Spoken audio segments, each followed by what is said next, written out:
Hello there, chaps, and today we are doing a air show with the Spitfire Mk IX.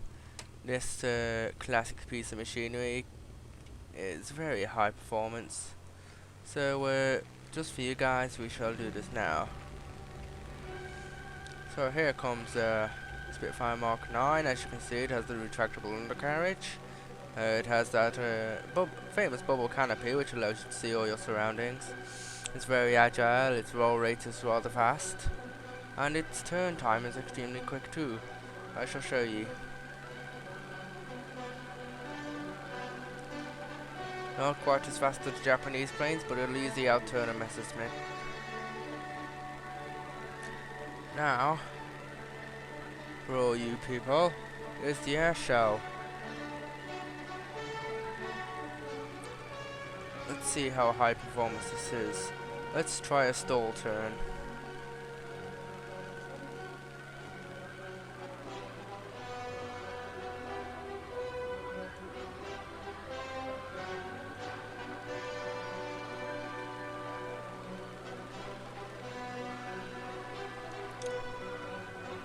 And then we leave the stall turn.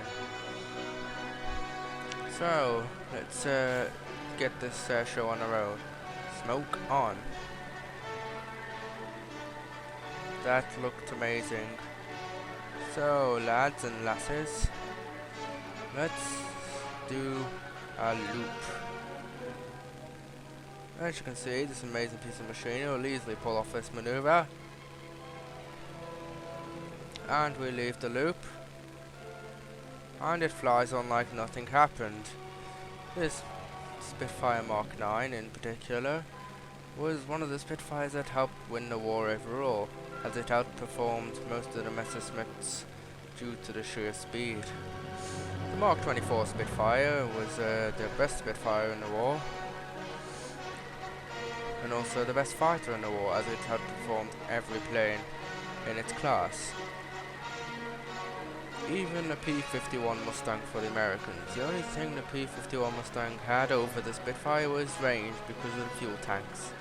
Apart from that, the Spitfire wins in performance hands down. We shall now demonstrate the weaponry of this fine aircraft by destroying a target laid out for us by.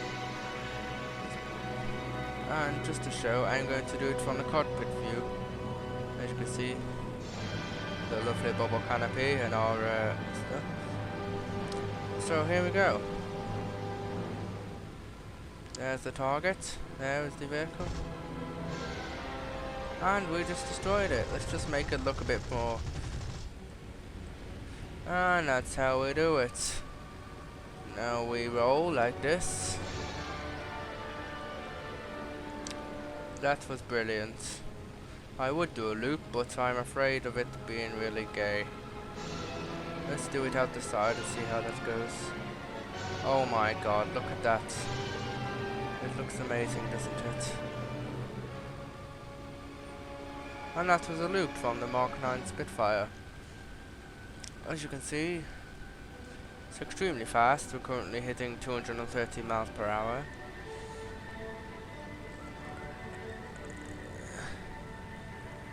And it can perform most maneuvers extremely easily. Back to third person so you can get a more clear view of the aircraft.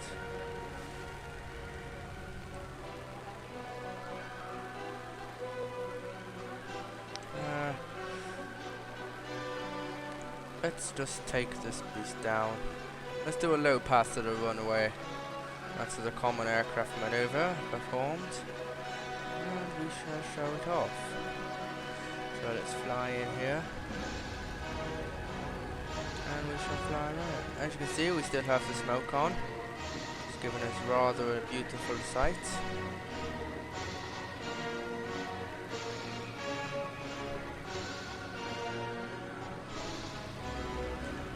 Right, so we are currently 200 feet off ground level. That's extremely low for an aircraft. We'll still see if we can get lower. I don't want to go too low, just in case we hit the floor. That is probably as low as we're going to get this aircraft. And I am going to show you at the end of the runway, we are going to go straight up. And perform a barrel roll in the air, and then we shall slowly descend. Right at the end of the runway and up.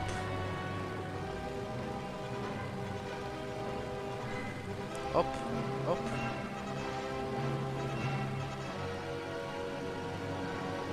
Now cut.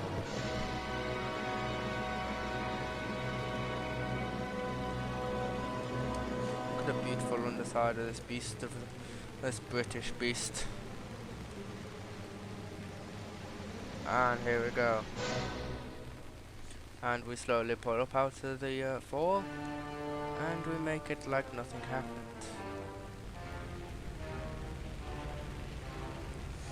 We slowly, we're knife edge now. And what a beautiful aircraft. Upwards we shall fly and over. Look at this phenomenal. Look at the beauty of that smoke pattern from the aircraft.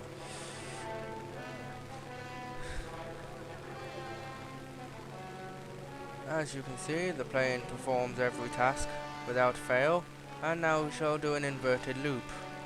These are usually only performed in a stunt aircraft, and I don't think this plane will be able to perform it, so we're going to switch into a normal loop at the top of this.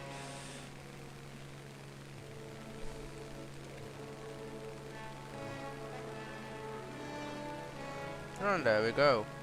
Beautiful piece of engineering, this British aircraft, and I do believe it is one of the greatest models of aircraft of all time.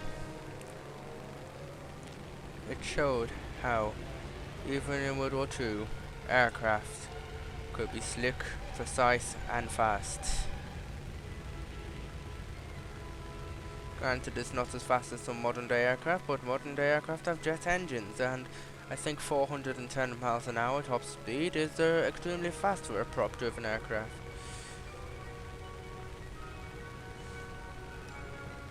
Now the pilot is waving as he's going to come in for a landing in a few moments, and then we are going to end the air show. So let's just one more trick for the fans. We go up and up and up.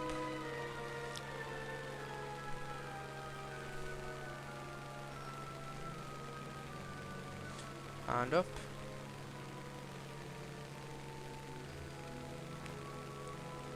And still up.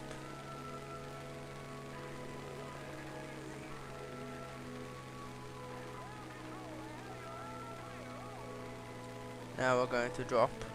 Actually, we're going to get ourselves into a spin if they don't mind.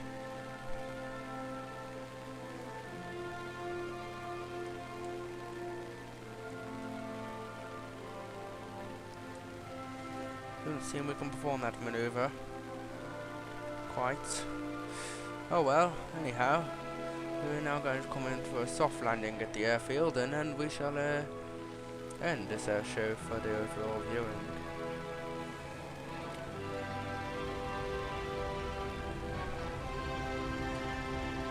Up, over, knock off that, landing flaps on. As you can see, it's beautiful.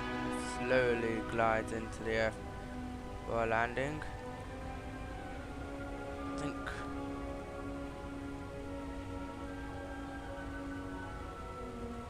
slowly lowering into the airfield.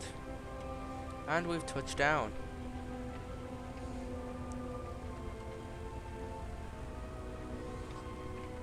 Now, as you can see, the pilot is applying the brakes to the aircraft, and he is trying to slow it down so we don't do any damage to the front of the aircraft. As you can see, he's using the elevators here to try and keep the back end down so we don't nosedive into the airfield, which would be a very fatal thing. Right, we have now landed the aircraft, and we do not want to be rearmed. We shall show you the power of the weaponry from here. As you can see, these guns are extremely powerful and will easily take out any targets. Also, you can see the recoil here. There we go.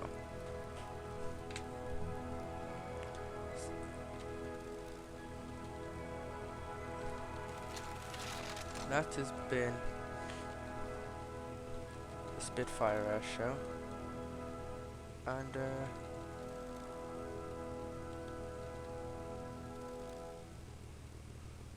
let's see if we can cut this engine off, eh? It doesn't seem we can. I forgot how. Anyhow, that was the Spitfire Mk IX airshow. I hope you enjoyed this airshow, and if you would like more airshows in other aircraft, you can request and we shall perform. So thank you for watching, and I bid you farewell, dear avionics enthusiasts, or just general gamers. Toodaloo and tally ho. Drift, motherfucker.